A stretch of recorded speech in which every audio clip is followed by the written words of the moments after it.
Let us see the point. What's given that? हम कहते हैं that's bar of limitation. देखिए यहां से सारी कहानी शुरू हो जाती है और एक एक प्रोविजन को काफी प्रॉपरली और काफी मैन्युटली एग्जामिन कीजिए. Any of that provision section can be important. कुछ भी इंपॉर्टेंट हो सकता है और कहीं से भी क्वेश्चन बन सकता है. छोटा सा एक्ट है लेकिन इंटरप्रिटेशन इसका बहुत डीप है, बहुत गहरी और बहुत डीप इंटरप्रिटेशन है. जरा आप इसको प्रॉपरली ध्यान रखिएगा. ये कहता है कि suit etc. beyond the period of limitation. LP में लिमिटेशन पीरियड को लिख रहा हूं. ये कह रहा है कि डिसमिस हो जाएगी. कहता है subject to the provision content in section 4 to 24. मैं एक बात हमेशा बताता हूं. सेक्शन 3 जो है ना बेसिकली एक डायरेक्शन देता है, और सेक्शन 4 to 24 इसके ऊपर चढ़ के बैठ जाता है कि सेक्शन 3 अगर तुम कोई डायरेक्शन देते हो तो हमारा ख्याल जरूर रख लो, हमारा ख्याल जरूर रखो.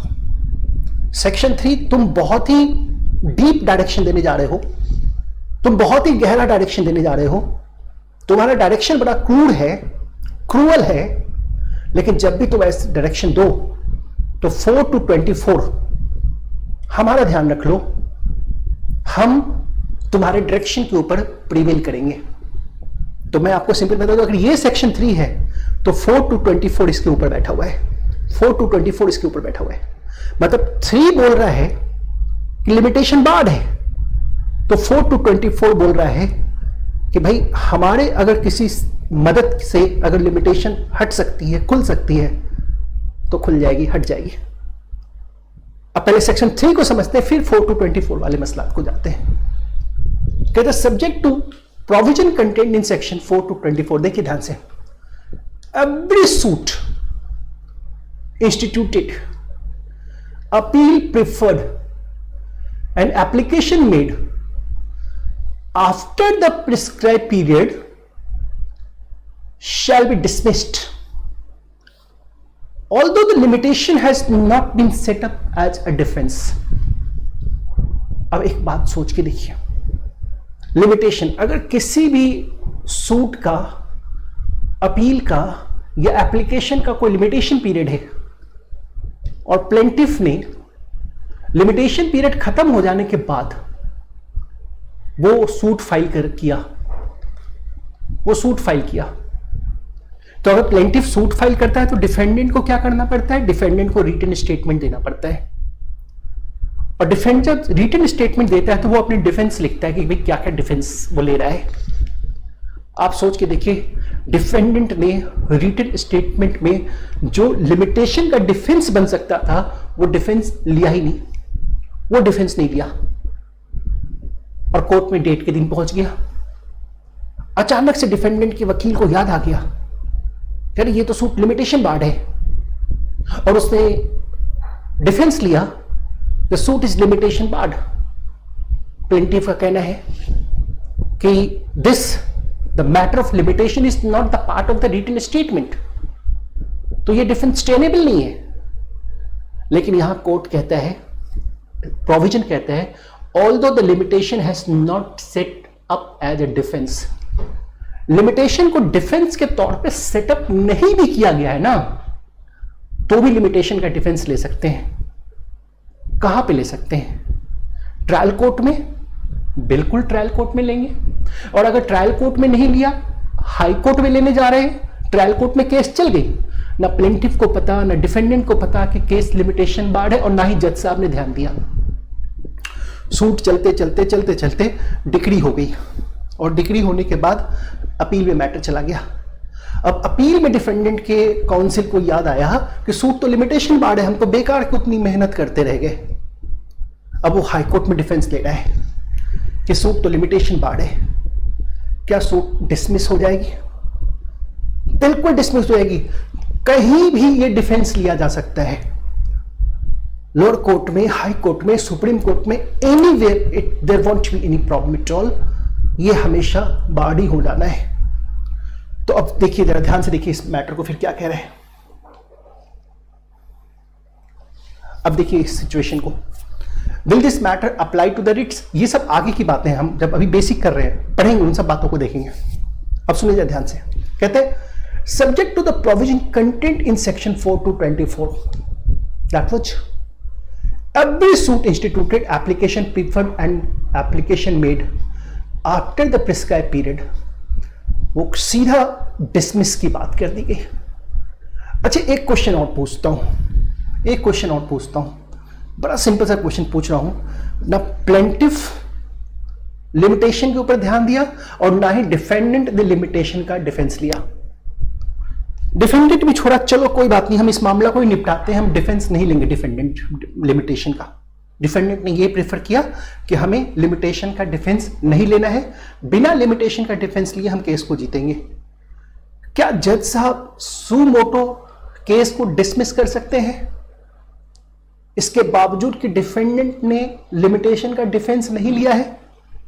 क्या लग रहा है आपको? आंसर यस और नो लिख के भेजिए। सेक्शन 3 आपके सामने है, सेक्शन 3 के प्रोविजन को पढ़िए और आंसर लिख के भेजिए। क्या जज साहब सूट को डिसमिस कर सकते हैं? डिफेंडेंट ने लिमिटेशन का डिफेंस नहीं लिया है, दिस वन। तो आंसर बिल्कुल सही दे रहे हैं, ये कोर्ट की ड्यूटी है और ये सीधा सीधा ये जज साहब के लिए कहा गया है कि शैल बी डिसमिस्ड। ये जो वर्ड है सीधा सीधा एक जज साहब को यह बताया गया है कि इट शैल बी डिसमिस, इसमें कोई स्कोप नहीं है, ये सूट डिसमिस होना ही होना है, ये सूट डिसमिस होना है। दिस वन,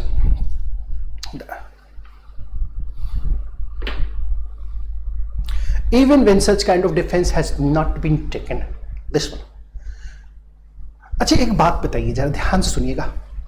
प्लेंटिफ ने सूट फाइल किया, डिफेंडेंट ने स्टेटमेंट फाइल किया और साथ साथ प्लेंटिफ एंड डिफेंडेंट ने आपस में एक एग्रीमेंट किया है। क्या एग्रीमेंट किया है? कि इनकी जो लिमिटेशन होगी, जैसे होता है ना, ए ने बी को लोन दिया, ए ने बी को लोन दिया। क्वेश्चन ध्यान से सुनिएगा, मैं पूछ रहा हूं, एग्जामिनेशन का आया हुआ क्वेश्चन है, बिल्कुल ध्यान दीजिएगा। ए ने बी को लोन दिया, मान लो 5 लाख का, और कहा कि भाई 3 साल बाद लौटा देना, 3 साल के लिए लोन दिया, और बोला नहीं भाई तुम किसी के पैसे नहीं देते हो जल्दी, और खाम का केस फिर लिमिटेशन बाढ़ हो जाएगी तो हम सूट नहीं फाइल कर पाएंगे। तो ये बोलता है कोई बात नहीं, अगर मैं मना भी करूंगा ना तो हम दोनों के बीच जो लिमिटेशन होगा वो 5 इयर्स का होगा। ये बात हम एग्रीमेंट में लिख देते हैं। बी भी बोलता है ठीक है, बहुत अच्छी बात है कि भाई अगर तुम पैसे वापस करने से मना करोगे तो जिस दिन से मना करोगे उस दिन से लिमिटेशन शुरू होगी, और जो लिमिटेशन पीरियड होगा वो 5 इयर्स का होगा। तो क्या हुआ, एक्ट में 3 इयर्स का लिखा हुआ है, हमारी आपस की सहमति की लिमिटेशन 5 इयर्स का होगा। क्लियर है? चलिए भाई, अब मामला कोर्ट में गया।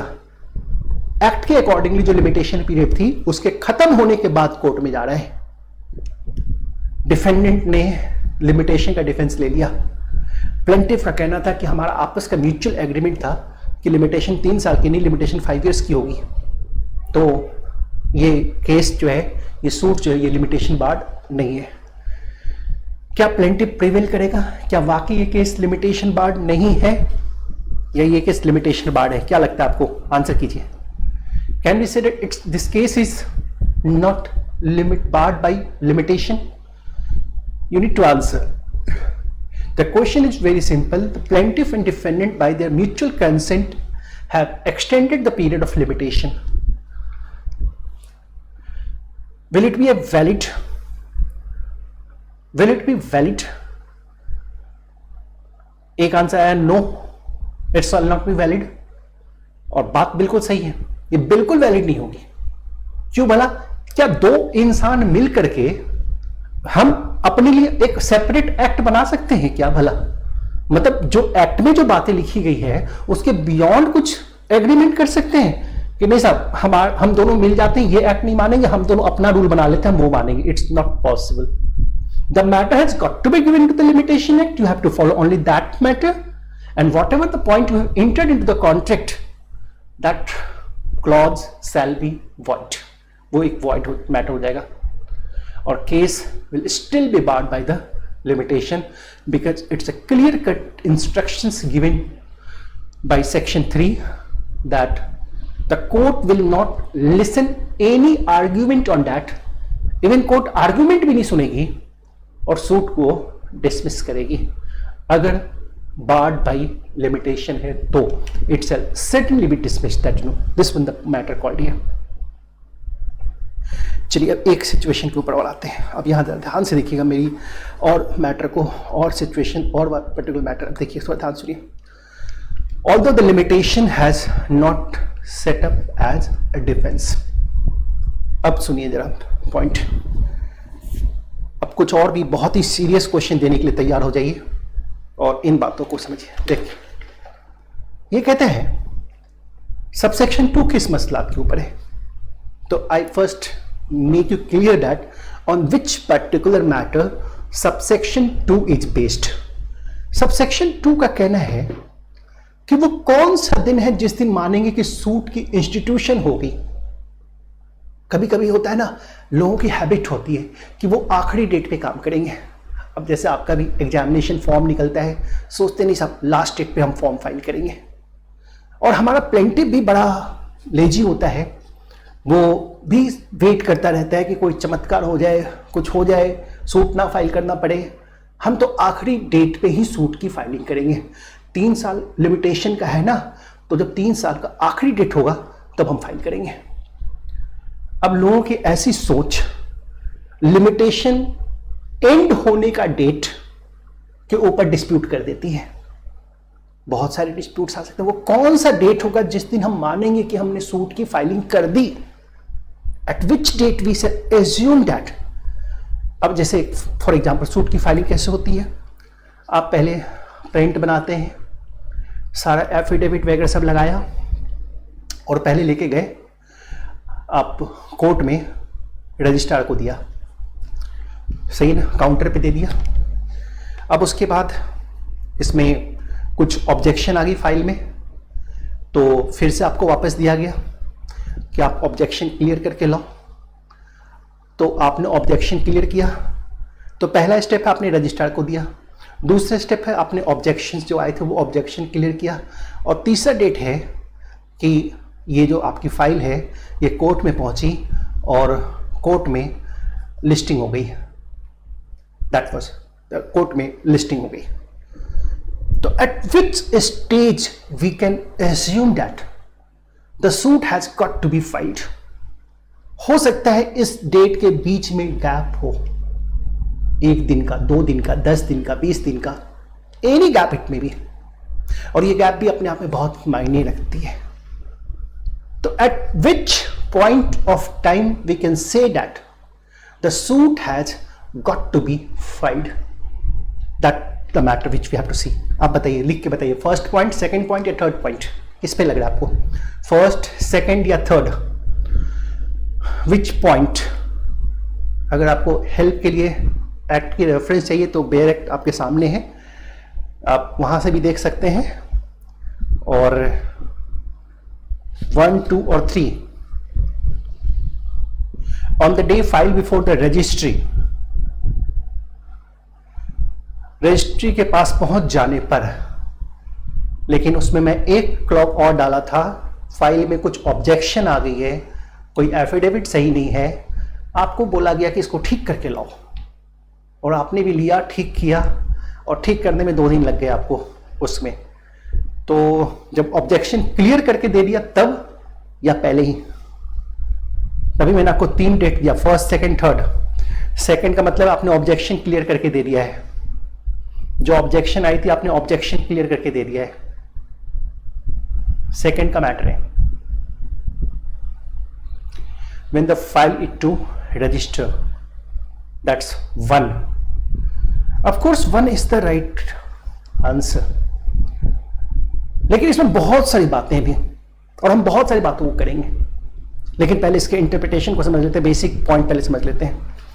For the purpose of this act, a suit is instituted in an ordinary case.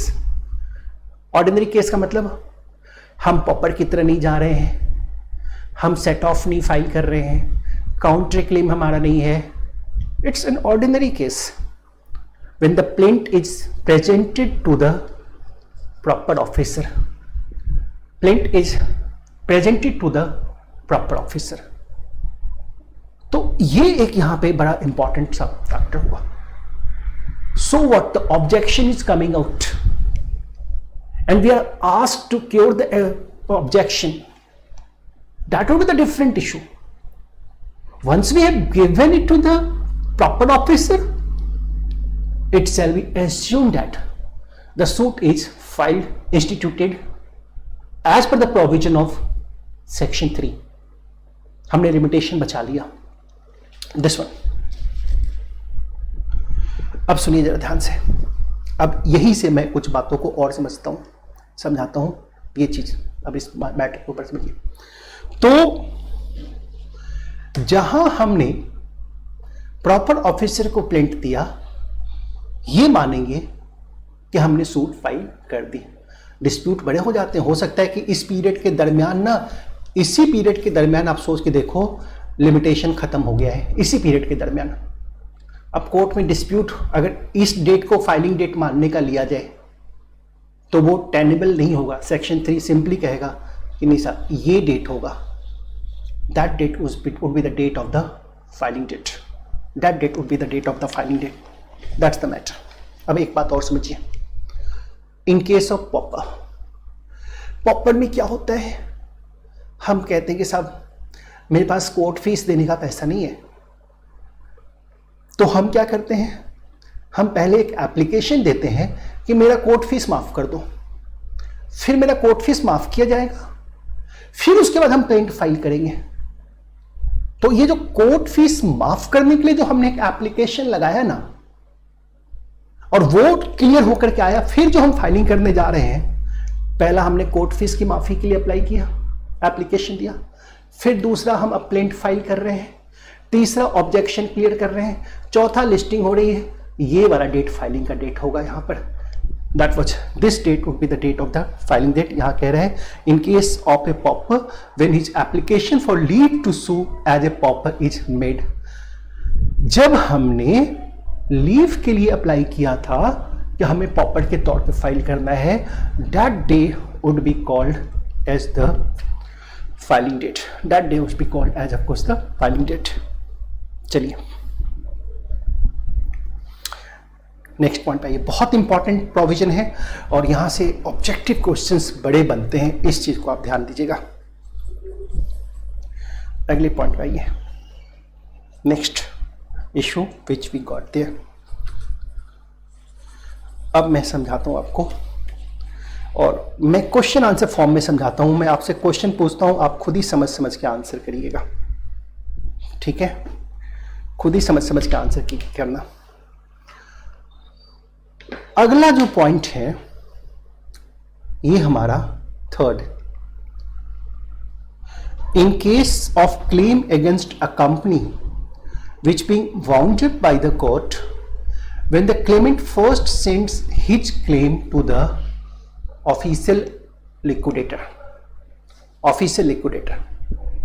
देखिए मैं एक बात बताता हूं. कंपनीज एक्ट में ना सेक्शन 433 कंपनीज एक्ट में उन प्रोविजंस को रखा है जिनमें कंपनी को वाइंड अप कराया जाता है, जिनमें कंपनी बंद करवाई जाती है.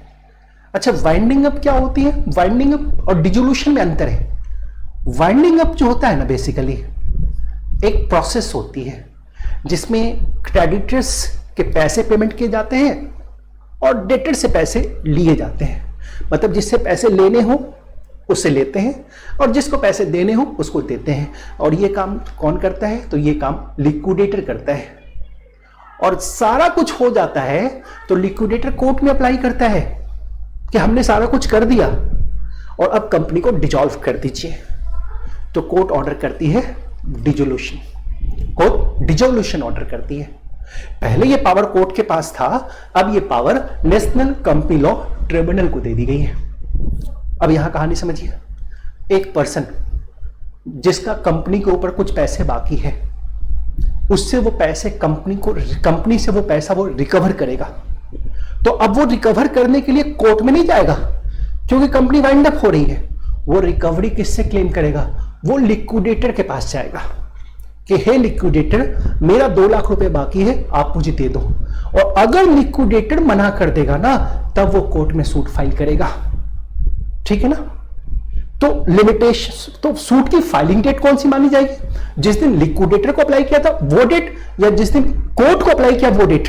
अब ध्यान रखिएगा, first step apply to the liquidator, the second step then apply to the court. Liquidator को अप्लाई करने का डेट कहा है? That was when the claimant first sends his claim to the official liquidator। जिस दिन उसने लिक्विडेटर को बोला, लिक्विडेटर मेरा 2 लाख का क्लेम है, मुझे पेमेंट कर दो। लिक्विडेटर पेमेंट कर दिया तो कर दिया, अच्छी बात है। लिक्विडेटर ने मना कर दिया तो हम कोर्ट में सूट फाइल करेंगे। लेकिन इस दरमियान लिमिटेशन खत्म हो रही है, तो हम कोर्ट में ये डिफेंस ले सकते हैं कि लिमिटेशन मेरी खत्म नहीं हुई है, क्योंकि मेरा फाइलिंग डेट लिमिटेशन पर्पज से जो होगा वो लिक्विडेटर को क्लेम करने का डेट होगा, ना कि कोर्ट में सूट फाइल करने का डेट होगा। This is the point which you have to remember, that's the point. सही है? क्या ये क्लियर हो गया आपको? थर्ड पॉइंट क्लियर है?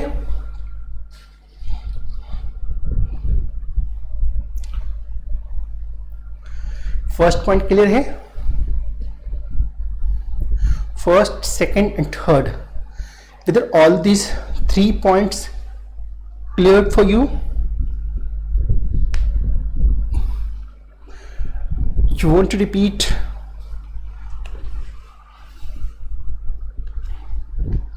Is that first, second and third, all these points clear to you? क्या आपको सारे तीनों पॉइंट्स क्लियर हैं? पहला पॉइंट, ऑर्डिनरी केस में जिस दिन हम कोर्ट की रजिस्ट्री में पहुंच गए, काउंटर पे हमने दे दिया, हमारा वही फाइलिंग डेट हो गया। दूसरे केस में बहुत सिंपल, पॉपर की तरह, पॉपर के तौर पे अपियर होने वाले हैं। तो जिस दिन हमने लीव कोर्ट से मांगी, परमिशन मांगी, वो डेट होगा। और कंपनी वाइंड अप हो रही है और हमारा कुछ पैसा बाकी है, तो हमने जब फर्स्ट टाइम अपना क्लेम लिक्विडेटर को दिया, वो डेट, दिस वन। तो आप इसका जरूर ध्यान रखिएगा, ये प्रैक्टिस में बड़ा आता है ये वाला चीज, और बहुत बार केस इसमें फंसा है लोगों का। और वकील साहब कभी कभी इन बातों का डिफेंस इसका नहीं ले पाते हैं और सूट डिफीट हो जाते हैं। और कोर्ट को भी हम तभी बताएंगे, जब हम कोर्ट को बताएंगे तभी कोर्ट का ध्यान इस मैटर के ऊपर जाता है। ठीक है? अगले पॉइंट के ऊपर आइएगा। अच्छा, any claim by way of set of, and the second thing is called counter claim. Set of आपको याद होगा, मैं पहले सेट ऑफ थोड़ा समझा देता हूं और काउंटर क्लेम पहले मैं दोनों समझा देता हूं कि ये दोनों है क्या। सेट ऑफ ऑर्डर 8 रूल 6 और counter claim order 8 rule 6A of the code of civil procedure. अब समझ लीजिए, पहले दोनों में अंतर समझ लीजिए, बेसिक अंतर दोनों में क्या है, क्योंकि दोनों की लिमिटेशन के स्टार्टिंग पीरियड डिफरेंशिएट कर रहा है, अलग अलग हो रहा है। पहले मैं इन दोनों चीजों को समझाता हूं। देखो, सेट ऑफ क्या होता है नॉर्मली, मैं पहले इसको डिलीट करता हूं यहां से। नॉर्मली, अब सुनो जरा ध्यान से, आप सुनिए। सी ए ना बी से, सपोज करो ए ने बी को 5 लाख रुपीज दिए, सही है, और बी ने भी कभी ए को 2 लाख रुपए दिए थे। तो ए ने बी के ऊपर ना सूट फाइल किया to recover rupees 5 lakh, file किया, सूट फाइल किया 5 लाख रुपए रिकवरी करने का। अब बी कहता है कि भाई 5 लाख रुपए चाहिए, भाई एविडेंस तो पूरा है, केस तो जीत ही जाएगा ए, और मुझे 5 लाख देने हैं। अब मुझे भी तो 2 लाख रिकवर करने हैं इससे, तो मैं ना 2 लाख के लिए मैं भी रिटन स्टेटमेंट में जो है, जो अपनी रिटन स्टेटमेंट है उसमें मैं एक बात लिख के दे देता हूं कि मेरे भी 2 लाख दिलवा दो, ये मेरे 2 लाख इसमें सेट ऑफ कर दो, इसमें 2 लाख मेरे सेट ऑफ कर दो। अब बी का भी एविडेंस बड़ा अच्छा है कि वाकई बी ने भी 2 लाख इसको दिए थे, लेकिन कोर्ट सेट ऑफ कब अलाउ करेगी? तो पहली बात समझिए, 3 बातों को ध्यान रखें। पहला, जिस अमाउंट के लिए सेट ऑफ क्लेम कर रहा है बी, वो कोर्ट के पिक्यूनरी जुरिस्डिक्शन में आ रहा हो, पिक्यूनरी जुरिस्डिक्शन में आ रहा हो। दूसरी बात, बी जो क्लेम कर रहा है ना, वो a certain some of money के लिए क्लेम कर रहा हो, a certain some of money. A certain some of money का मतलब क्या हुआ? एक अमाउंट जो वो बता रहा है कि ये अमाउंट आउटस्टैंडिंग है, ये अमाउंट आउटस्टैंडिंग है। जैसे बी कहता है ना कि भाई हमारे बीच तो एग्रीमेंट था कि 2 लाख रुपए प्लस जो रीजनेबल रेट ऑफ इंटरेस्ट है वो देंगे। क्या बोला? 2 लाख रुपए या जो रीजनेबल रेट ऑफ इंटरेस्ट है उसके ऊपर वो देंगे।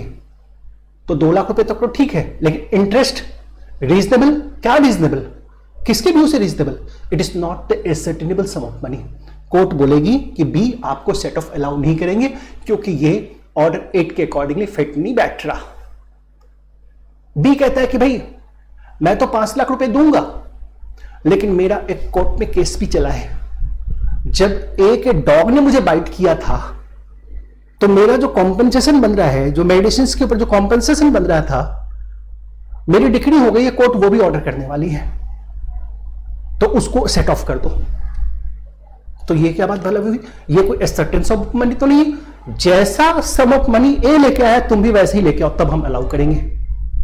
तो दूसरी बात तो ये हो गई। और तीसरा कहता है कि सेम नेचर का सूट हो। अगर ए बी बायर सेलर है तो बी के क्लेम में भी ऐसा ही कुछ होना चाहिए, मतलब दोनों का सूट का जो नेचर है ना वो सेम होना चाहिए।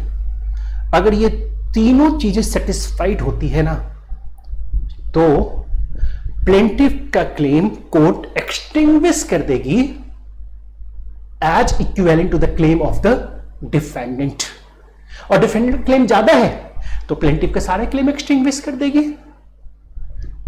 तो ए सोच ले कि क्या वो इन सारी बात, बी सोच ले क्या वो इन सारी बातों को सेटिस्फाई करता है।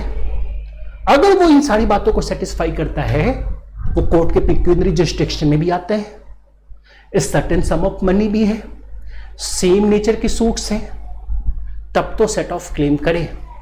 और अगर नहीं आता है ना तो वो सेट ऑफ क्लेम ना करे, क्योंकि फिर कोई फायदा नहीं है। अच्छा, अगर वो इन चीजों को नहीं सेटिस्फाई करता है तो बी के लिए एडवाइस ये है, बी काउंटर क्लेम करे। काउंटर क्लेम, तो काउंटर क्लेम जहां हम सेट ऑफ नहीं क्लेम कर पाते हैं ना, वहां हम काउंटर क्लेम करते हैं कि हाँ साहब मेरा भी ये क्लेम बनता है। लेकिन काउंटर क्लेम एक अलग सूट की तरह काम करेगा फिर, लेकिन सेट ऑफ जो होता है ना उसी सूट में मर्ज हो जाता है और साथ सुनवाई होती है। ये थोड़ा अंतर होता है सेटअप एंड काउंटर क्लेम का, और दोनों का इंस्टीट्यूशन डेट जो है ना वो अलग हो जाता है। दोनों केस में इंस्टीट्यूशन डेट अलग हो जाती है। आप इस चीज को समझिए जरा। Set of counter claim clear है। अब मैं आता हूं इसकी लिमिटेशन की स्टार्टिंग डेट समझाने के ऊपर। देखिए,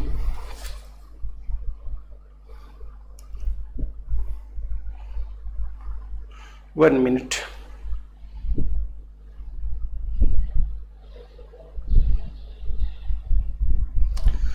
हाँ बिल्कुल योगेश, आपके क्वेश्चन सही है। अगर वो कहता है कि मैंने इसको इतना का गुड्स बेचा था, ए ने भी वैसे ही कुछ है, सेम नेचर का सूट है। ए ने बी को कुछ बेचा था, बी ने ए को कुछ बेचा था, तो हम कहते हैं ये सेम नेचर का सूट हो गया। फिर ये सेम नेचर का सूट हो गया। अच्छा, ए ने बी को कुछ बेचा था और ए के दादाजी ने बी के लिए कुछ प्रॉपर्टी ट्रांसफर की थी, कुछ पैसे ट्रांसफर किए थे, तो दूसरे केस में तो बी इनहेरिटेंस में है और पहले वाले केस में जो है ना वो बायर सेलर में है, तो फिर वहां सेट ऑफ अलाउड नहीं होगा। तो ये चीज मतलब सेम नेचर का सूट होना चाहिए। That's the main point which we got there. चलिए, खैर हमारा सेट ऑफ काउंटर क्लेम समझने का ऑब्जेक्टिव नहीं था, क्योंकि यहां पे जरूरत आ रही थी तो मैंने समझा दिया। और कभी कभी दोनों का डिफरेंस आता है ना, तो आप डिफरेंस जरूर लिखोगे, लेकिन डिफरेंस में आप ये बात भी लिख सकते हो जो अभी हम पढ़ने जा रहे हैं, आप उसको भी लिख सकते हो। इसको देखिए जरा, अब मैं क्या बताने जा रहा हूं, आप उसके ऊपर बिल्कुल अलर्ट हो जाइए और बहुत बढ़िया से प्रॉपर तरीके से आप ध्यान से सुन लीजिए इस पॉइंट को हम क्या कहने जा रहे हैं। Let us see the point we got there. अब देखिए, ध्यान दीजिएगा यहां पर।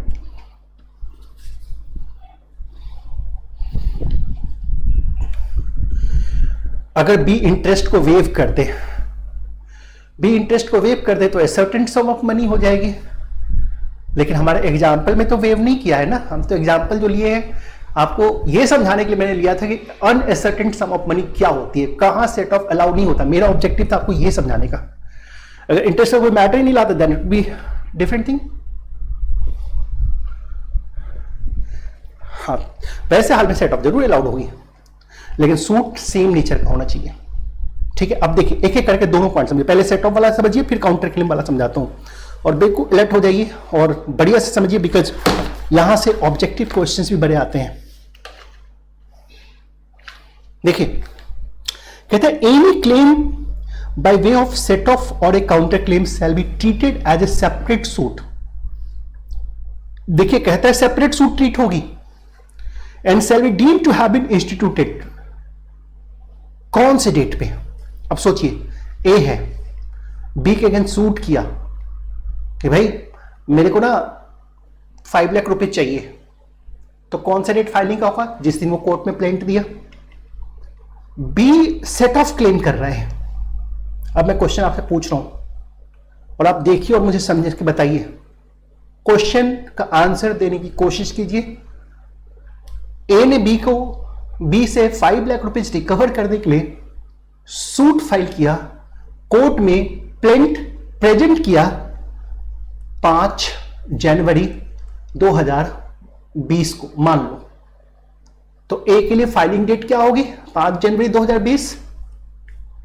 और बी ना डिफेंस ले रहा है, written statement plus set off file कर रहा है ए के अगेंस्ट में। सेट ऑफ कैसे देते हैं? रिटन स्टेटमेंट के साथ दे रहे हैं, और जाहिर है ये तो बाद में होता है ना, रिटन स्टेटमेंट तो बाद में जाती है। ये जा रहा है 25 जनवरी 2020। 25 जनवरी 2020 को रिटन स्टेटमेंट किसने फाइल किया? बी ने फाइल किया, और उसके साथ साथ सेट ऑफ भी क्लेम किया। क्लियर? अब मेरा क्वेश्चन है आपके पास, सेट ऑफ फाइल करने का, सेट ऑफ इंस्टीट्यूट करने का डेट एज पर सेक्शन 3 कौन सा होगा? सेट ऑफ इंस्टीट्यूट करने का डेट एज पर सेक्शन 3 कौन सा होगा? ये 25 जनवरी होगा या 5 जनवरी होगा? 5 जनवरी होगा या 25 जनवरी होगा? सेट ऑफ इंस्टीट्यूट करने का बोलिए, जरा आंसर दीजिए। 5 जनवरी या 25 जनवरी? Which date it be? 25 जनवरी आंसर किया। और कोई डेट? और कोई किसी का विचार? 25 जनवरी ही दे रहे हैं।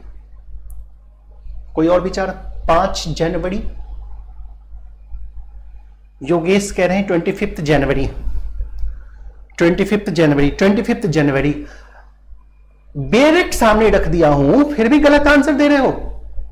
अब मैं रीड करवाता हूं, देखो क्या कह रहा है आपको। यही गलती होती है। In case of set off on the same date as the suit in which the set off is pleaded. अब पढ़ लीजिए ना ध्यान से। On the same date as the suit in which set off is pleaded. जिस suit के लिए set of plead हुई है ना, उस सूट को फाइल करने का ही डेट कहलाएगा। ये डेट होगा 5 जनवरी का डेट होगा। 25 जनवरी आपका आंसर गलत हो रहा है। 25 जनवरी आपका आंसर गलत हो रहा है। आपका आंसर होना चाहिए 5 जनवरी। 5 जनवरी विद आंसर। सही है, 5 जनवरी। देखिए पढ़ के समझ में आ रहा है ये point. In case of set off on the same date, same का मतलब किससे सेम कहा? As the suit. ये रहा ए ने जो फाइल किया। सूट कौन फाइल है? जिस दिन सूट फाइल हुई है ना, जिसके लिए सेट ऑफ कर रहे हैं, उसकी सूट जिस दिन फाइल हुई है वही डेट होगा। यानी कि इसका फायदा बी को मिलेगा। अगर इस बीच में लिमिटेशन ओवर हो गई तो भी बी बोलेगा कि भाई मेरे लिए लिमिटेशन 25 जनवरी इंस्टीट्यूशन डेट थोड़े ना है। मैं तो 30 को भी फाइल करता तो भी मेरे लिए सेट ऑफ फाइल करने का जो डेट होता वो 5 जनवरी ही होता, तो भी मेरे पास 5 जनवरी होता। और इसीलिए ना ऑर्डर 8 में लिखा हुआ है कि सेट ऑफ तुमने फाइल करनी है तो पहले कर दो, फर्स्ट हियरिंग में करो, रिटन स्टेटमेंट के साथ करो। 2-4 हियरिंग के बाद अगर सेट ऑफ फाइल करने जाते हो ना तो भी सेट ऑफ नहीं लेते। 30 जनवरी। अब मैं इसको थोड़ा सा और लिख के भी समझा देता हूं आपको, यहां से नोटिंग भी कर लिए थोड़ा। सपोज दैट मैं यहां पे कॉज ऑफ एक्शन मान लो, यहां एराइज होगा, कॉज ऑफ एक्शन एराइज, ठीक है ना, और यहां पे सूट फाइल हो रही है, सूट फाइल हो रही है। और सपोज करो ना ये जो मैं रेड कलर से दे रहा हूं, यहां पे जो प्रिस्क्राइब पीरियड है ना ये ओवर हो गया, खत्म हो गया, लिमिटेशन खत्म, प्रिस्क्राइब पीरियड ओवर, पीपीएम कह रहे हैं प्रिस्क्राइब पीरियड खत्म हो गई, जिसको मैंने रेड से डिनोट किया। और जो सूट की जो रिटन स्टेटमेंट है वो यहां फाइल हो रही है, यहां पे रिटन स्टेटमेंट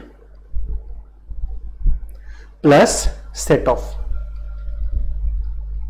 हम यहां पे फाइल कर रहे हैं। और देखो यहां पे ना प्रिस्क्राइब पीरियड भी खत्म हो गया लिमिटेशन का। शुक्र है ए ने पहले ही सूट फाइल कर दिया, शुक्र है ए ने सूट पहले ही फाइल कर दिया, क्योंकि बाद में लिमिटेशन पीरियड ओवर हो गई है। फंसा भी, प्रिस्क्राइब पीरियड के बाद रिटन स्टेटमेंट फाइल कर रहा है तो कोई बात नहीं, उसके रिटन स्टेटमेंट के लिए लिमिटेशन पीरियड थोड़े ना आता है। क्या सेट ऑफ के लिए आता है? बिल्कुल सेट ऑफ के लिए तो आएगा, लेकिन सेट ऑफ के लिए यह माना जाएगा कि लिमिटेशन पीरियड यहां पर है, यहां से शुरू, मतलब ये यहां हो जाएगा।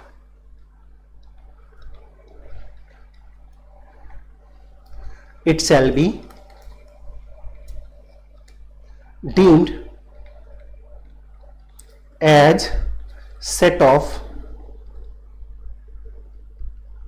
is filed at the date of filing of suit, at the date of filing of suit।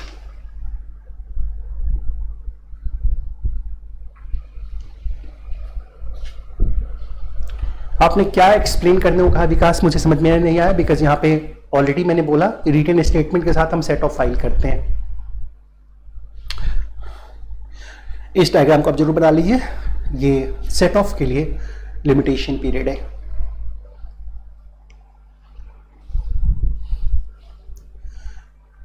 क्या ये पॉइंट क्लियर है आपको?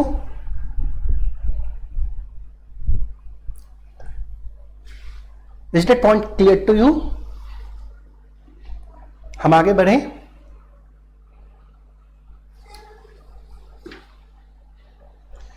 Can we proceed further? You need some more explanation on that?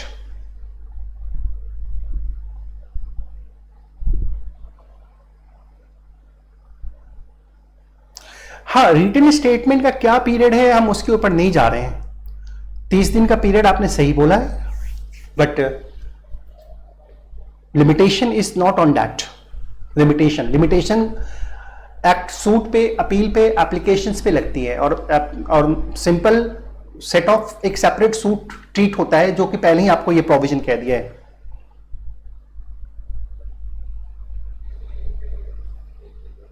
Clear?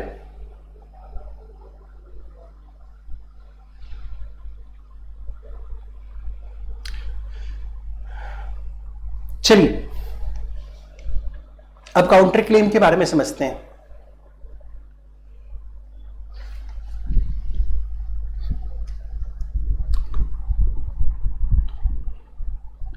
अब काउंटर क्लेम के बारे में समझते हैं। अब counter claim, in case of counter claim on the date on which the counter claim is made.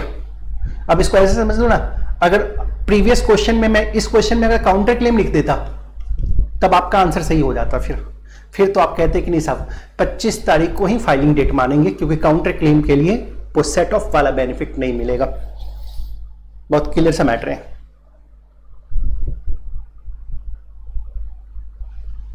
हाँ, service से 30 days है, राइट। हाँ, तो काउंटर क्लेम्स जो है ना, दैट वाज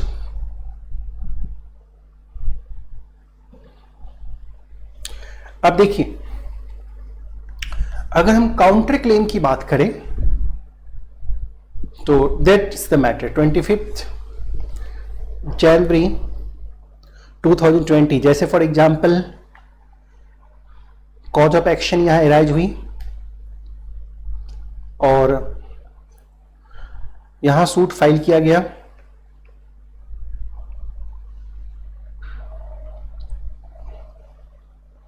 और यहां प्रिस्क्राइब पीरियड ओवर हो गई, यहां पे रिटन स्टेटमेंट फाइल किया गया और प्लस काउंटर क्लेम भी फाइल की गई। तो काउंटर क्लेम की फाइलिंग डेट ये मानेंगे, वहां पे बैक नहीं लेंगे। This date shall be the filing date of counter claim। ये डेट काउंटर क्लेम का फाइलिंग डेट होगा, यानी कि लिमिटेशन पीरियड अगर यहां खत्म हो गई तो आपका काउंटर क्लेम नहीं लिया जाएगा, फिर वो काउंटर क्लेम फिर लिमिटेशन बार्ड हो जाएगी। लेकिन सेट ऑफ होता तो नहीं होता, तो आप बोलेंगे हम काउंटर क्लेम क्यों करेंगे, हम तो सेट ऑफ ही फाइल करेंगे फिर तो। लेकिन सेट ऑफ फाइल तभी करेंगे ना जब सेट ऑफ फाइल करने के लिए एलिजिबल है। अगर आपका सेम नेचर का सूट है, a certain some of money है, तब आप सेट ऑफ फाइल कर सकते हैं, अदरवाइज आप सेट ऑफ थोड़े ना फाइल कर सकते हैं।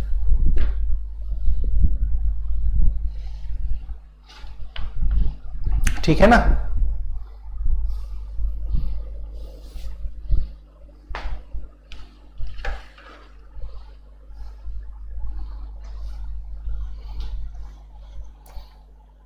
चलिए,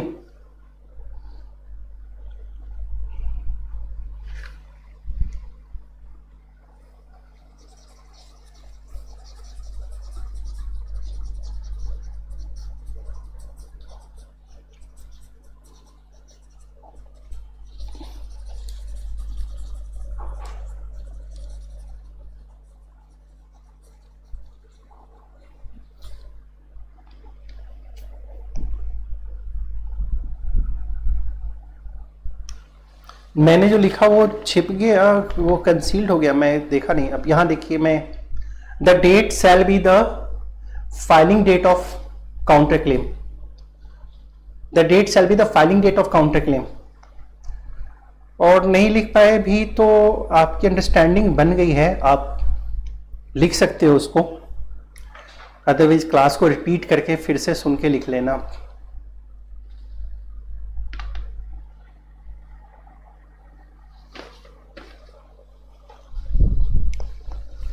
मैं साइड हो जाता हूं।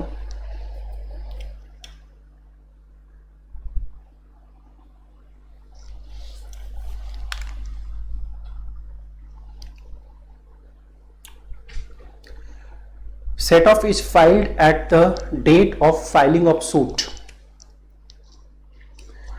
एक्चुअली पेन की बैटरी बहुत वीक हो गई है, तो पेन कभी कभी मिस हो जाता है।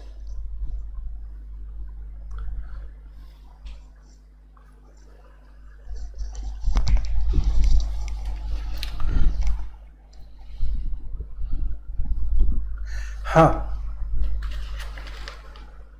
अब मैं आता हूं फिर से। मेरे first, second and third point I got to explain for you, these 3 points I got to explain for you. Coming to see the next matter, any claim by way of set off or counter claim shall be treated as a separate suit. ये मैंने आपको ये भी बता दिया और मैंने आपको ये भी बता दिया, सही है।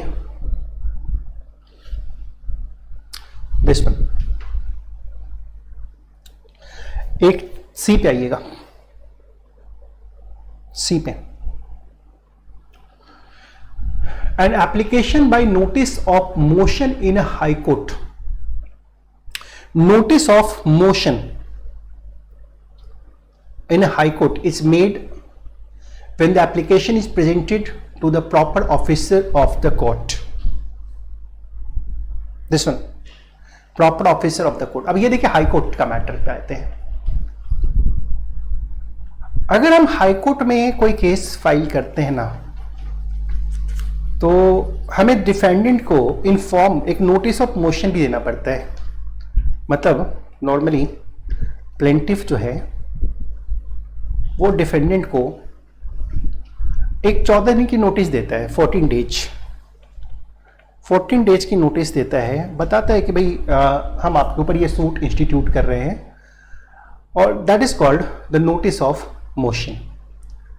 और ये जो नोटिस इसको दिया है उसकी एफिडेविट भी कोर्ट में देनी पड़ती है. ये एफिडेविट कोर्ट के प्रॉपर ऑफिसर को देना पड़ता है. कोर्ट में ये एफिडेविट भी प्रेजेंट करना पड़ता है. तो यहाँ क्या कहते हैं, application by notice of motion in a high court is made when the application is presented to the proper officer of that court. हमने जहाँ ये एफिडेविट दिया कोर्ट के प्रॉपर ऑफिसर को कि भाई हमने नोटिस ऑफ मोशन दे दिया है, तो वो डेट हमारी फाइलिंग डेट कही जाएगी. That day would be the filing date. This one the matter, this date would be the filing date here. See, the matter is very simple. Whenever you are going to file a suit into the High Court, what you are required, you have to give a notice of motion to the defendant.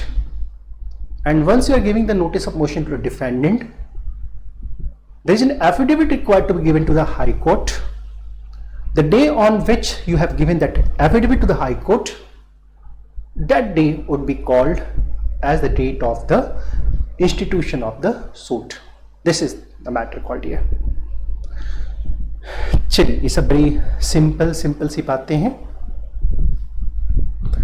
And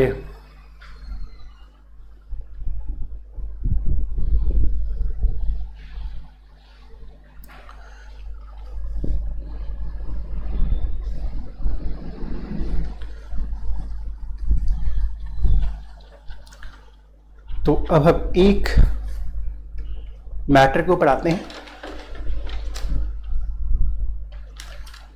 अब देखिएगा, section 3 in its very starting says that subject to the other provision of section 4 to 24. यहां देखिए, मैं colour change करता हूं, अब red से जिसको पढ़ रहा हूं उसको देखिए. Every suit instituted, application preferred and application made after the prescribe period shall be dismissed. ये क्या कर दिया, ये डिसमिस हो गया. सही है. मैं सी पॉइंट को फिर से एक्सप्लेन कर दूं. मैंने आपको सी का एग्जांपल दिया था. सी का एग्जांपल कुछ नहीं होता है, एक प्रोसीजर है ये. जब भी आप हाई कोर्ट में सूट फाइल करते हैं ना, तो डिफेंडेंट को आपको खुद बताना पड़ता है. पहले जो प्लेंट्स है, वो पूरी जो पेपर्स हैं, डिफेंडेंट को आपको खुद भेजनी पड़ती है. तो आप डिफेंडेंट को देंगे वो. नॉर्मल जो प्रैक्टिस होती है जब हम हाई कोर्ट में सूट फाइल करते हैं, इसका एक नॉर्मल प्रोसीजर ये होता है कि जो आपका प्लेंट बना, जो एफिडेविट है, what ever the paper you have got, आप कोर्ट को सबमिट करेंगे हाई कोर्ट में. लेकिन जब कोर्ट में सबमिट करने जाइएगा तो वो आपसे पूछेगा कि डिफेंडेंट को दिया, नहीं दिया, फिर दे के आओ. ऐसे होता है नॉर्मली. तो आपको डिफेंडेंट को भी देना पड़ेगा एक कॉपी. आपने कॉपी डिफेंडेंट को दिया, डिफेंडेंट की रिसीविंग लग गई. अब जब डिफेंडेंट की रिसीविंग लग गई, प्रैक्टिस तो यही होता है, डिफेंडेंट की जब रिसीविंग हो गई, अब हम वो सारी चीज़ ले जाकर के हम कोर्ट में देते हैं, और वो हमारा फाइलिंग डेट होता है.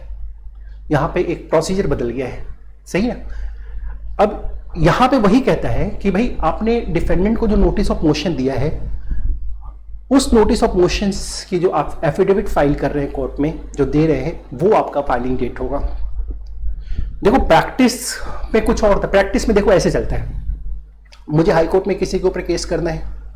सपोज करो मुझे गवर्नमेंट के ऊपर केस करनी है, तो मैं पूरा प्लेंट बनाऊंगा, सब लिखूंगा. अपार्ट फ्रॉम डैट जितनी एविडेंस, जितने पेपर्स, डॉक्यूमेंट सब लगाऊंगा. और मेरी केस हाई कोर्ट में अब मैं ऐसे ही ले जाके दे दूं तो वहां केस नहीं लेंगे. वहां एक रिक्वायरमेंट होती है कि आपने डिफेंडेंट को इसकी कॉपी दी, आपने डिफेंडेंट को इसकी कॉपी दी, तो मैं खुद जाऊंगा, मैं भेजूंगा डिफेंडेंट को उसकी कॉपी. इसको हम कहते हैं नोटिस ऑफ मोशन. और ये बात हम कोर्ट को भी बताते हैं कि हमने डिफेंडेंट को कॉपी दे दी है इसकी. दिस वन तो जिस समय हमने कोर्ट को इन्फॉर्म किया, कोर्ट में ये बताया कि हमने डिफेंडेंट को दे दिया, हम उसकी जो एफिडेविट कोर्ट में दे रहे हैं, that day would be the date of the filing of suit. ये डेट है।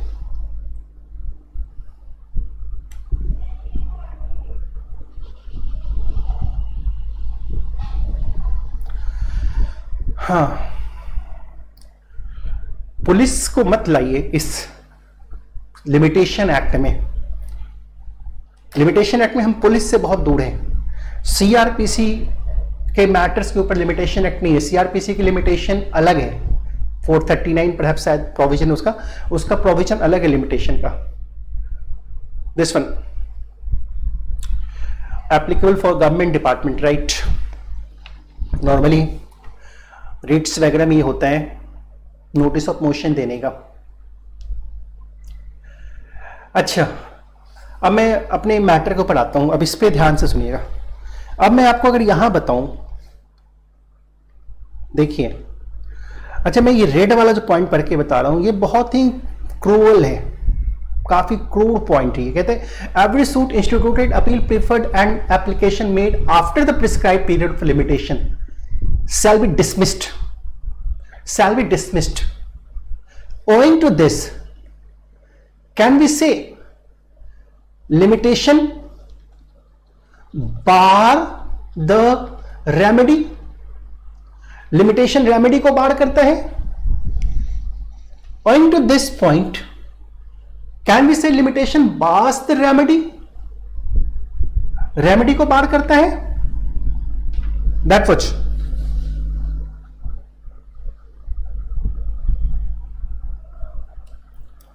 हाँ, प्रैक्टिकली यही होता है। सेम डे हम कर देते हैं, प्रैक्टिकली यही होता है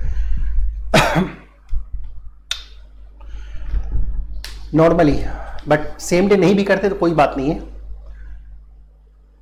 अच्छा,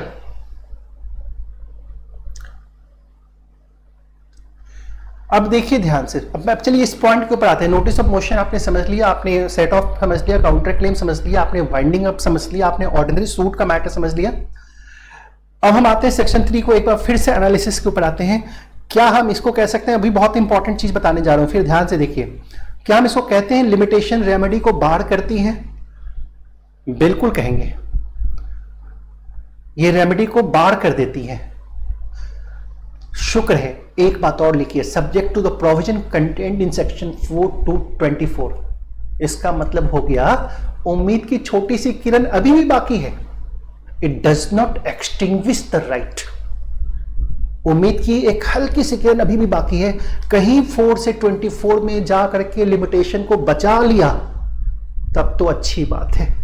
तो एक बात बड़ा क्लियर कहता है और बहुत फेमस सेंटेंस है, limitation bars the remedy but does not extinguish the right।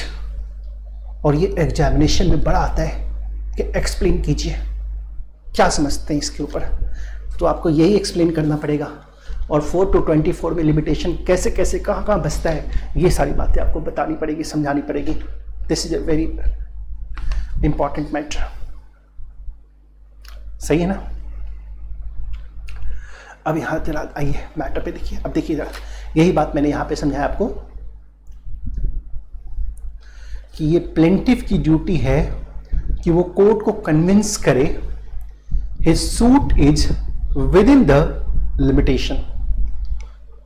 It is the duty of the plaintiff to convince the court that he is within the period of limitation.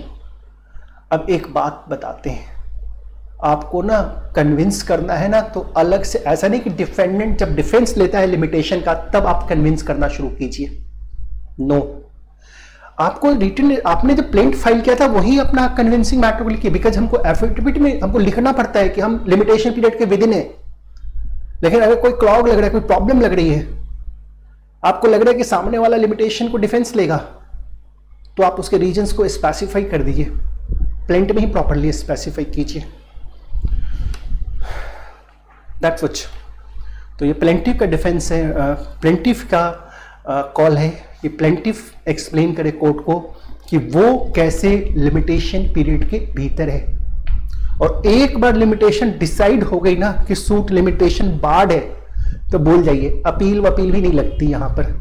आप सोचेंगे नहीं high court में जाएंगे इसके लिए, नहीं, बस वही फाइनल हो जाता है।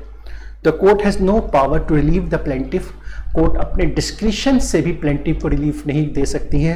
कोर्ट को इतना दया आए, कितना भी आपको सिंपैथी हो जाए, लेकिन कोर्ट कोई रिलीफ नहीं दे सकती, कोई रिलीफ नहीं दे सकती। कोर्ट साफ साफ देख रही है कि भाई ए ने बी को 5 करोड़ दिए हैं, चेक से दिया है, सारा कुछ सामने है, लेकिन बी ने लिमिटेशन को डिफेंस के तौर पे ले लिया। कोर्ट को लग रहा है कि साहब अगर इस केस को ना सुने तो ए के साथ नाइंसाफी हो जाएगी।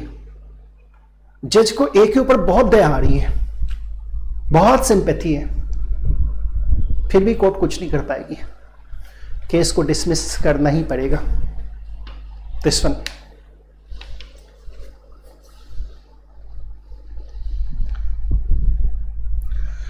सूट डिसमिस करना ही पड़ेगा।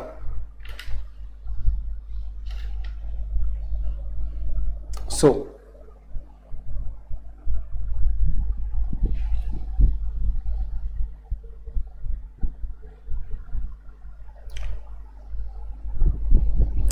अभी मैं आपको इसमें डिसाइडेड केस भी दिखाऊंगा, अपील नहीं होता।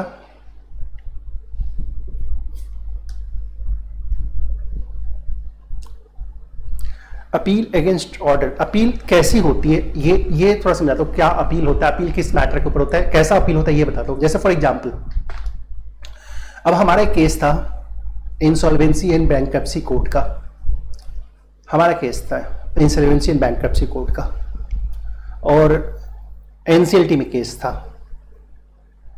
और डिफेंडेंट ने डिफेंस लिया कि जो ये सूट है ये लिमिटेशन बार्ड है, लिमिटेशन बार्ड है ये सूट। डिफेंडेंट ने ये डिफेंस लिया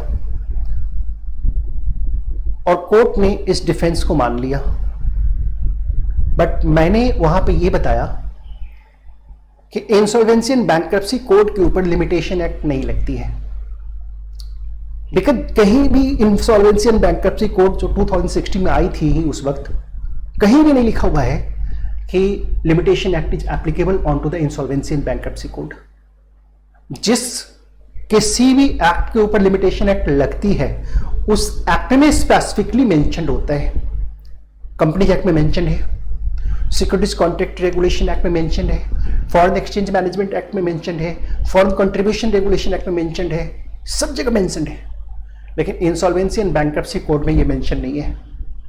और मैंने फर्स्ट टाइम जब डिफेंडेंट ने डिफेंस लिया कि डेट लिमिटेशन बार्ड है, तो फर्स्ट टाइम मैंने एनसीएलटी में 2 बातों का डिफेंस लिया था। नंबर 1, ट्रिब्यूनल के ऊपर एनसीएलटी लिमिटेशन एक्ट नहीं लगती, इसका क्या हुआ वो तो मैं बताऊंगा अभी। ट्रिब्यूनल के ऊपर लिमिटेशन एक्ट नहीं लगती है, ये कोर्ट के ऊपर लगती है सिर्फ। अभी इसमें बहुत सारी बातें मैं बाद में डिस्कस करूंगा, इसको अभी डिस्कस करूंगा तो फिर वो लीक से हटना होगा। दूसरा मैंने ये डिफेंस लिया था कि इंसॉल्वेंसी एंड बैंक्रप्सी कोड के ऊपर लिमिटेशन एक्ट एप्लीकेबल नहीं है।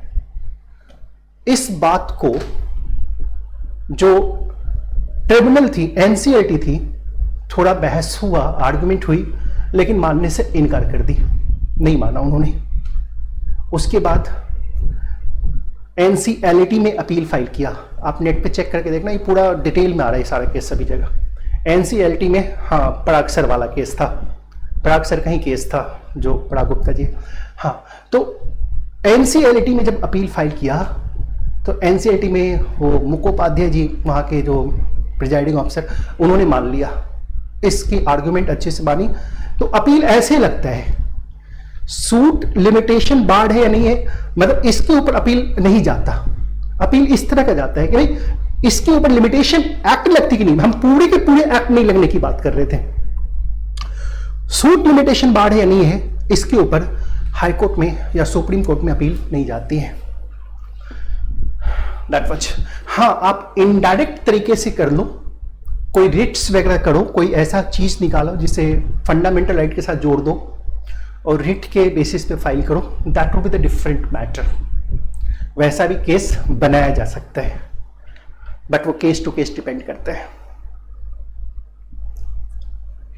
चलिए, अब आपको यहां दिख रहा होगा limitation can be pleaded in appeal also. आप बोलेंगे अभी तो बताया कि अपील नहीं लगती, अभी बताया कि अपील ऑल्सो में भी प्लीड होती है।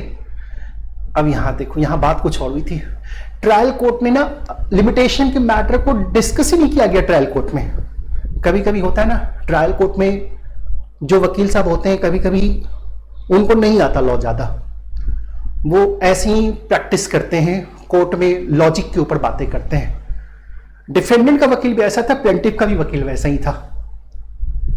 अब कई बार ऐसा भी देखते हैं, जैसा प्रजा हो राजा भी वैसे ही हो जाते हैं। जज साहब भी ध्यान नहीं देते हैं फिर उस मैटर के ऊपर, क्योंकि जज साहब भी क्या करते हैं, कभी मैट्रिमोनियल देखते हैं, कभी इंसॉल्वेंसी देखते हैं, कभी कुछ कोर्ट में बिठा देता है, कभी कहाँ बिठा देता है। जब तक आप उनको लॉ के प्रोविजन नहीं बताओगे उनका ध्यान नहीं जाता। और जज साहब का भी ध्यान नहीं गया, तो जज साहब का भी ध्यान नहीं गया। प्लेंटिफ चलो जानता भी था तो चुप बैठा रह गया, डिफेंडेंट के काउंसिल का तो ध्यान ही नहीं गया। मामला धीरे धीरे लोअर कोर्ट में डिक्री हो गई, प्लेंटिफ के फेवर में डिक्री हो गई। अब जब अपील में गया तो वहाँ हाई कोर्ट के जो काउंसिल थे, वकील थे, वो थोड़ा नॉलेजफुल पर्सन थे, स्ट्रांग थे। उन्होंने केस को देखा, कह रही ये तो लिमिटेशन बार्ट केस की डिक्री होके आ गई है। उन्होंने हाई कोर्ट में इसकी डिफेंस ले ली। क्या हाई कोर्ट में डिफेंस चलेगी? बस यही चीज है आपको यहाँ पे Premanand versus syndicate bank, that was it was held that if the trial court without deciding the question of limitation decrees the suit, the high court in appeal is justified in setting aside the decree and to decide the question of limitation before taking up the appeal on merit। तो बहुत बढ़िया case है ये और बहुत important है, आपको इसका जरूर ध्यान रखना चाहिए। इस केस का भी है ना, इस केस का भी आपको जरूर ध्यान रखना चाहिए। तो that is also a very very important case this one.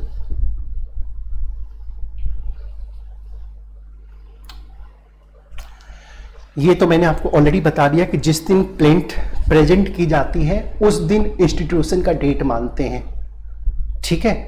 और ऑब्जेक्शन आ गई फाइल में आपकी, आपको रजिस्ट्रार ने कहा, उनके ऑफिस से कहा कि भाई इसको करेक्शन करो, करेक्शन करके फिर दे रहे हैं, फिर कहता है फिर करेक्शन करो, फिर करेक्शन करके दे रहे हैं, फिर कहता है कोई पेपर नहीं है, वो पेपर भी लगा के दे रहे हैं।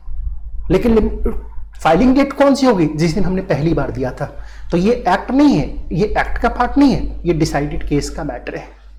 This one Ram Datta versus ST session case, that's very relevant case there. This one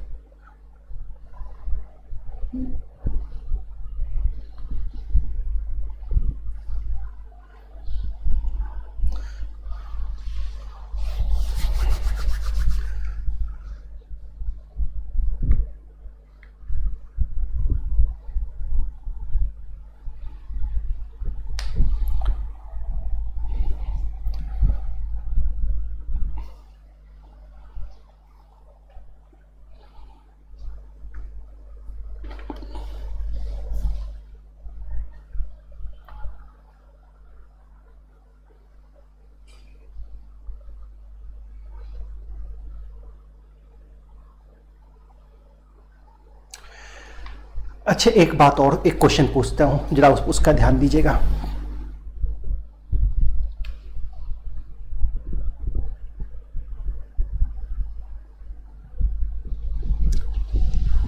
जजेस के अगेंस्ट कोई एक्शन होता है, अगर वो ऐसे नेग्लिजेंट ऑर्डर पास करते हैं तो प्रमोशन रुक जाती है उनकी, और भी कुछ डिफरेंट एक्शंस होते हैं, छुट्टी पे भेज दिए जाते हैं, है ना। अच्छा,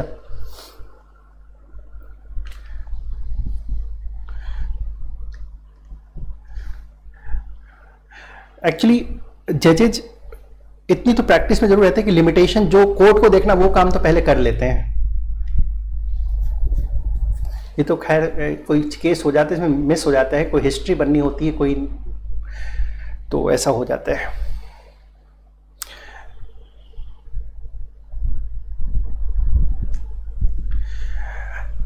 अच्छा, अब एक चीज और समझिए, मुझे बताइए, जरा ध्यान से सुनिए, एक जगह मुझे और समझिए। अब एक बात मत सुनिए, अब मैं क्वेश्चन पूछता हूं, क्वेश्चन के ऊपर ध्यान दीजिएगा।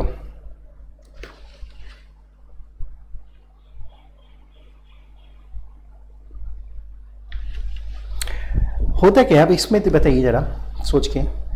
ए को सूट फाइल करनी थी और उसने कोर्ट C1 में सूट फाइल कर दिया,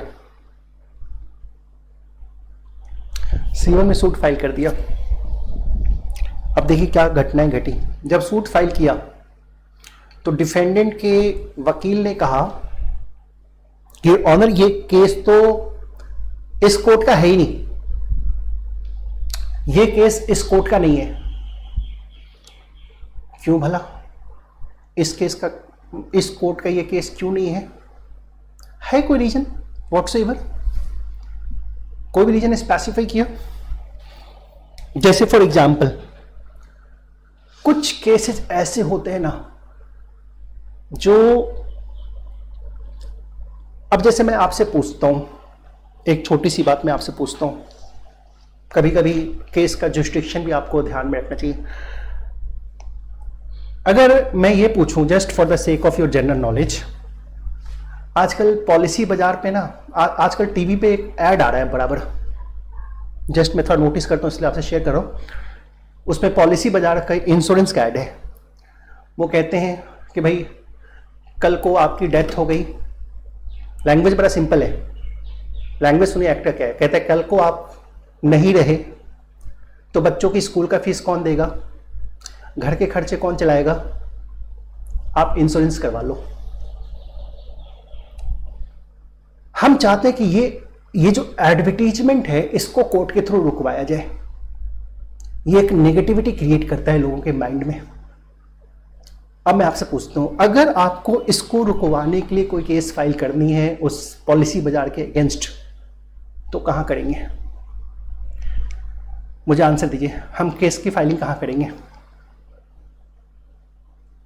मुझे पॉलिसी बाजार का वो एडवर्टीजमेंट रुकवाना है, where to file this suit.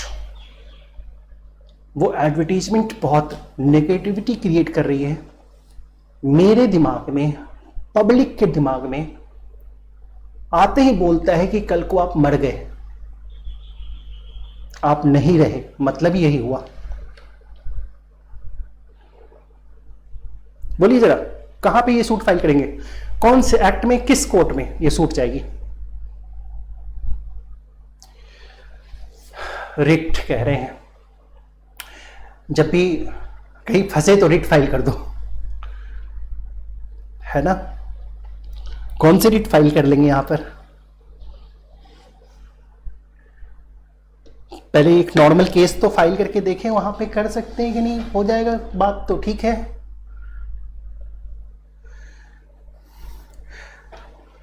ये हम कंपटीशन एक्ट में सूट फाइल कर सकते हैं। Competition act, competition commission of India के पास फाइल कर सकते हैं, इसकी अनफेयर ट्रेड प्रैक्टिस रेज कर सकते हैं कंपनी के अगेंस्ट।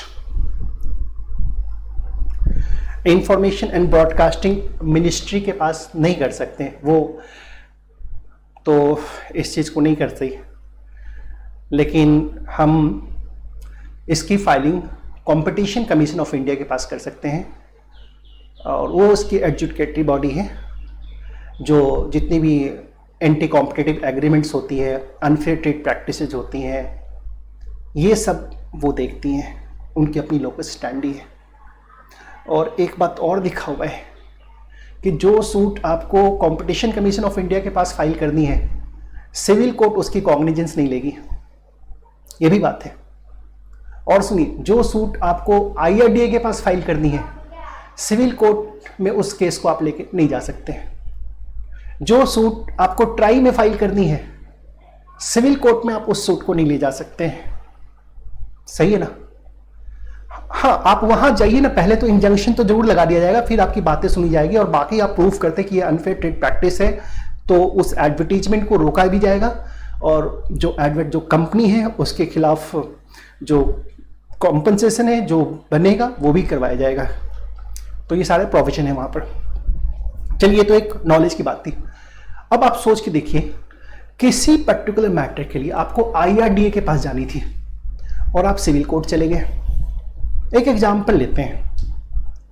अब IRDA में डिफेंडेंट के वकील ने डिफेंस लिया कि भाई सिविल कोर्ट में डिफेंडेंट के वकील ने ये डिफेंस लिया कि अगर ये तो केस इस कोर्ट का है ही नहीं, इस कोर्ट की लोकल स्टैंड ही नहीं इस केस को लेने की। अब प्लेंटिफ को होश आया कि अरे मेरे से तो गलती हो गई। प्लेंटिफ ने बोला मैं केस वापस देता हूं, और प्लेंटिफ ने केस वापस लिया और अब सही कोर्ट में जाके केस फाइल किया। बट अनफॉर्चुनेटली इस कोर्ट से उस कोर्ट के करने के चक्कर में लिमिटेशन पीरियड बीच में खत्म हो गई। सूट की फाइलिंग की डेट कौन सा मानेंगे? पहले वाले कोर्ट में जब गए थे वहां मानेंगे या दूसरे वाले कोर्ट में मानेंगे? अब बताइए जरा,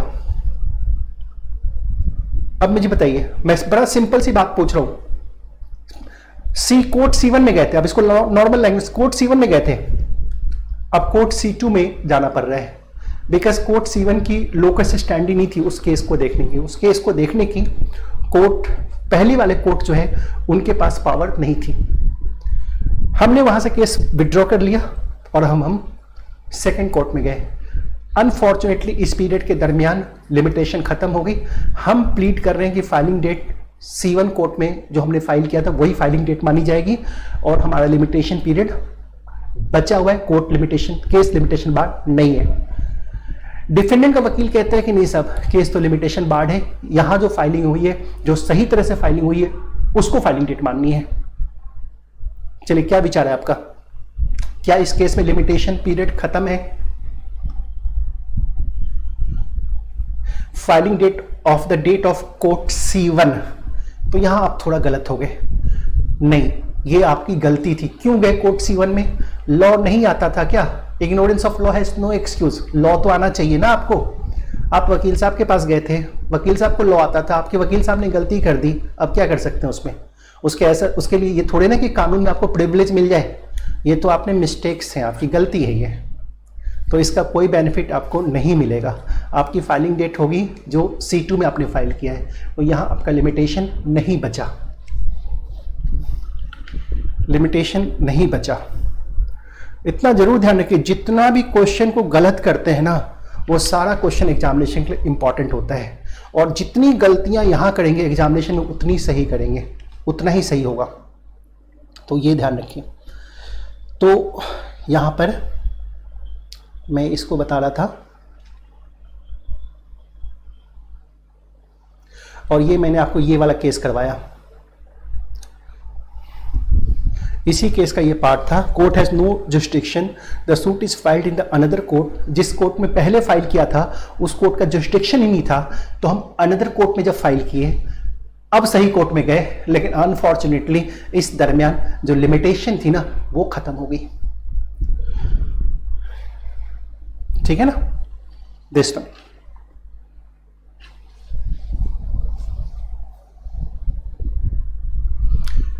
हाँ, ये वही बात है, प्लेंट आपकी वापस आ गई, गलतियां थी, करेक्शन किया, दोबारा से दिया, तो पहली जो फाइल किया था वही फाइलिंग डेट मानी जाएगी।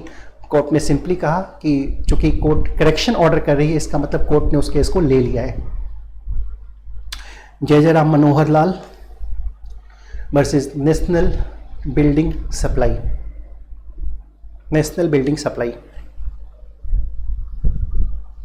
और ऐसा भी कहा जाता है जब आपको प्लेंट अमेंड करने को कहा जाता है, इसका मतलब लिमिटेशन के भीतर ही केस है, तभी आपको प्लेंट अमेंड करने को कहा गया है। It was held at Supreme Court, no question of limitation arises when the plaintiff is allowed to amend the plaint.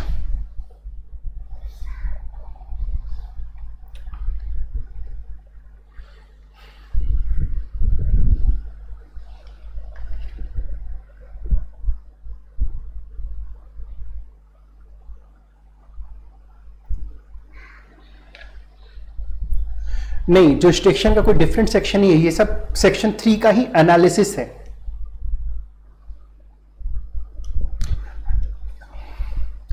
इसको देखिएगा, पीके कुट्टी अन्य राजा वर्सेस स्टेट ऑफ केरला का बड़ा अच्छा केस है ये। इनकम टैक्स के ऊपर केस है, इनकम टैक्स का केस है। इनकम टैक्स में क्या होती है, पहले असेसमेंट होती है, सही है ना, पहले असेसमेंट होता है, फिर हम टैक्स की पेमेंट करते हैं।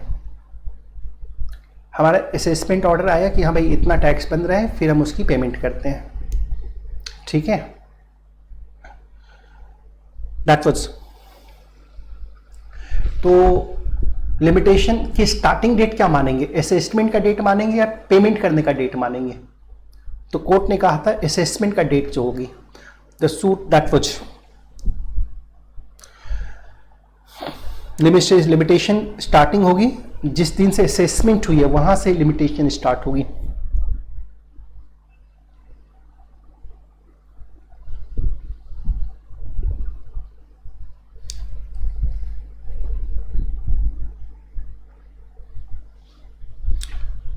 वहीं से असेसमेंट स्टार्ट होगी।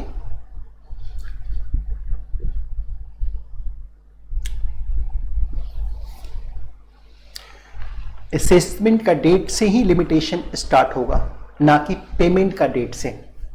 आपने पेमेंट का डेट से लिमिटेशन काउंट कर रहे हैं, लेकिन असेसमेंट के डेट से काउंट कर रहे हैं तो लिमिटेशन एक्सपायर्ड मानी जाती है।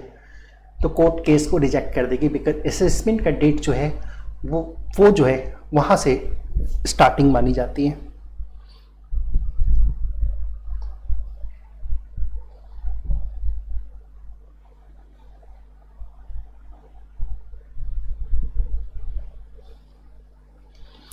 प्ली ऑफ लिमिटेशन, अच्छा लिमिटेशन ये क्वेश्चन ऑफ लॉ है या क्वेश्चन ऑफ फैक्ट है? क्या लग रहा है आपको? Limitation whether it's a question of law or question of fact, what do you think? Whether the limitation is question of law or question of fact, what do you think on that?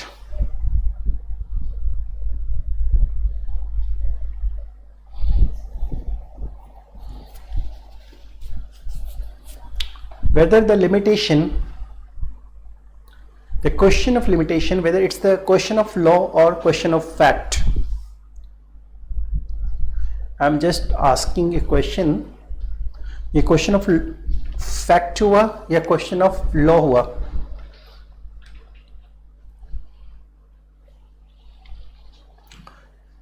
ध्यान रखिएगा, question of law है तो approach बड़ा different होगा, question of fact है तो approach बड़ा different होगा। दोनों चीजें अपने आप में बहुत इंपॉर्टेंट वेट रखती है, बिकॉज अगर कोई भी मैटर अगर क्वेश्चन ऑफ फैक्ट होता है तो उसके ऊपर कभी भी अपील सुप्रीम कोर्ट में लाई नहीं करती है, लेकिन अगर क्वेश्चन ऑफ लॉ होता है तो सुप्रीम कोर्ट में भी अपील कर सकते हैं। This one, yes, it's the matter of question of law. और एक बात हमेशा आपके जनरल नॉलेज के लिए बता दूं, हर एक्ट में लिखा हुआ रहता है, if the matter is connected with the question of law then only you can prefer an appeal to the Supreme Court. Supreme Court में तभी अपील कर सकते हैं। दैट वाज, ये क्वेश्चन ऑफ लॉ है तभी अपील कर सकते हैं, क्वेश्चन ऑफ फैक्ट है तो अपील नहीं होती है। ये बात कब आई? तो ये बात जब कॉन्स्टिट्यूशन की 30th अमेंडमेंट हुई थी तब इस बात को ऐड किया गया था। पहले वैल्यूएशन एस्पेक्ट्स था, उसमें पहले कहा जाता था कि अगर 20,000 या उससे ऊपर की वैल्यू की प्रॉपर्टी इन्वॉल्व है तब सुप्रीम कोर्ट में अपील कर सकते हैं। बाद में अमेंड करके कहा गया, जो 1972 में ये अमेंडमेंट आई थी, परहैप्स 1972 ही था, हाँ 72 ही था, जो 30th अमेंडमेंट आई थी। और 30th अमेंडमेंट इसी मैटर के ऊपर था कि ये जो वैल्यूएशन एस्पेक्ट्स था सुप्रीम कोर्ट में अपील करने का, बिकॉज सुप्रीम कोर्ट में केसेस बढ़ते जा रहे थे अपील के, तो उनको रोकने के लिए बेसिकली ये अमेंडमेंट लाया गया कि जब भी मैटर क्वेश्चन ऑफ लॉ से कनेक्टेड होगा तभी अपील करेंगे सुप्रीम कोर्ट में। लेकिन रियल बातें कुछ और थी, कुछ पॉलिटिकल इशू था जिसकी वजह से ये अमेंडमेंट लाई गई थी। वो कहते हैं उस वक्त हरियाणा की गवर्नमेंट, जो बंसीलाल की सरकार थी, बंसीलाल और संजय गांधी आपस में बड़े अच्छे दोस्त थे, और उस वक्त संजय गांधी की मदर इंदिरा गांधी पीएम थी। तो संजय गांधी को अपनी कार की फैक्ट्री के लिए जगह चाहिए था, और बंसीलाल की सरकार ने गलत तरीके से ऑलमोस्ट 300 एकड़ ज़मीन जो है वो संजय गांधी की कंपनी को अलॉट कर दी थी। केस हाई कोर्ट में भी गया था, और हाई कोर्ट में केस डिफीट हो गई, सॉरी विन हो गई, डिक्री हो गई संजय गांधी की। अब ये मैटर सुप्रीम कोर्ट में अपील के लिए जा सकता था ये मैटर, और सुप्रीम कोर्ट में मैटर अपील के लिए जाता तो बातें कुछ और होती उस वक्त, शायद ये ऑर्डर रिवर्ट हो गया होता। इसी बीच कॉन्स्टिट्यूशन को अमेंड किया गया और ये मैटर ऑफ लॉ वर्ड डाल दिया गया, और जो वैल्यूएशन एस्पेक्ट्स थे उसको हटा दिया गया। दिस वन मैं बीच बीच में कॉन्स्टिट्यूशन के हर एक अमेंडमेंट भी आपसे डिस्कस करता जाऊंगा, है ना। तो बस यही बात यहाँ पे है। तो the question of limitation purely the question of law, court bound है क्वेश्चन को सू मोटो रेज करने के लिए, अपने आप वो मैटर रेज कर सकती हैं, डिसाइड कर सकती हैं। मतलब डिफेंडेंट अगर फेल भी हो गया है रिटन स्टेटमेंट में इस प्ली को लेने से, इस डिफेंस को लेने से, कोर्ट अपने आप इस डिफेंस को रेज कर लेगी, अपने आप कोर्ट इस डिफेंस को रेज करेगी। इस बात की नोटिस कोर्ट अपने आप लेगी। The court has to take the notice of all this things of itself, खुद ही नोटिस लेनी है कोर्ट को।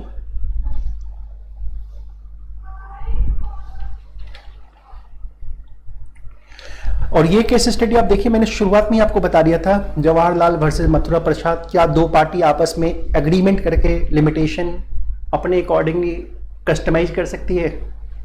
Answer no, it is not possible.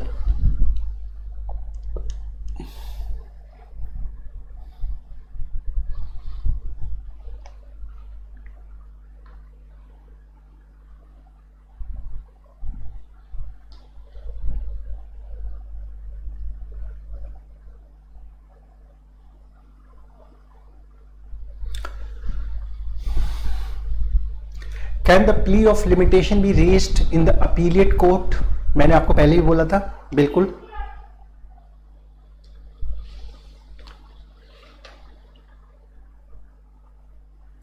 Appellate court भी लिमिटेशन के प्ली को रेज कर सकती है, देख सकती है।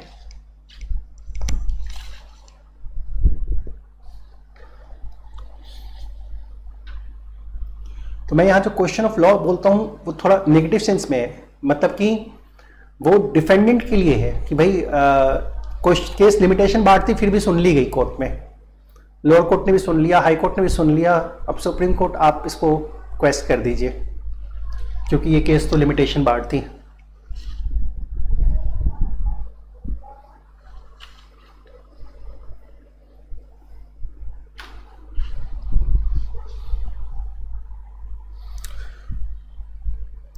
रेस जुडिकटा, रेस जुडिकटा आपको याद आ रहा होगा, कौन सा सेक्शन?